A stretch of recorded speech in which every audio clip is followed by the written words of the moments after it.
ne angon da aka daura ma aure har mata guda biyu. Kuma duka mata biyun nan kowace sunanta Aisha. Amma a daren yau nake so in sanar da kowace ta san cewa a wannan tana da kishiya, wannan tana da kishiya, wannan kuma da a rana ɗaya na aure. So nake sallar wannan labari in zama celebrity. Yau na zama angon Aisha, sannan na zama mijin Aisha. Zan zama gatan Aisha, sannan kuma zan zama jigon Aisha. Don haka abin da nake nufi yau da aure biyu aka daura min ba aure.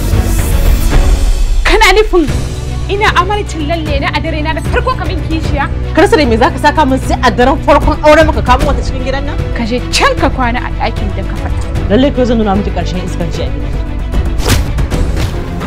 Amaryar lalle. Ba sulhu ba. Dole Sabuwan ya saki Aisha ya bata takardarta. Wani irin aure ne wannan? Anti Libna, ya naga kun dawo? Duk abin da Safuwan zai aikata da saninka, to Allah ya toni asirinku. Wallahi wannan abin ban yi shi da tunanin wani abu ko kaɗan. Baka da wani abu da zaka gaya min yadda da shi. Domin yanzu baka da wata sauran kima ko mutunci a idona. To da can banza ne wannan. Nace wani da can banza ne wannan. Yenge ya kamata ka buɗe, mu shiga mu samu yarinyar nan, mu babballa ta. Lalle kam, yau za a yi gangarumin tashin hankali a gidan nan. Me yake nufi Aisha?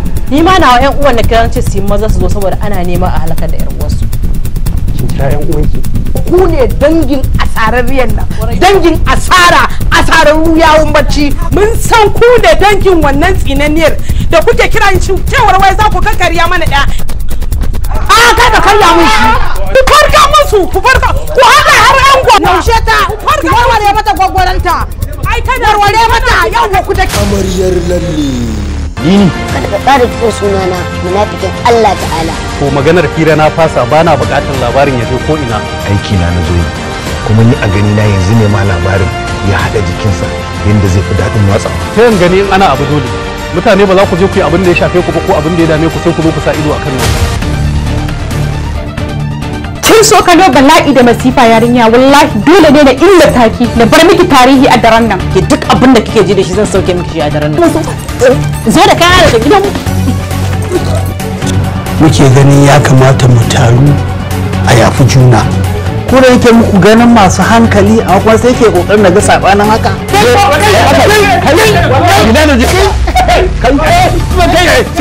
Dan Allah ku duba daraja da girman mutuncin aure dan Allah dan Annabi. Dan Allah Aisha, ku yi hakuri Aisha. To ni wallahi ba zan iya zama da wannan ballagazar a gida ɗaya ba. Ke ce sha jaka mahaukaciya wadda bata san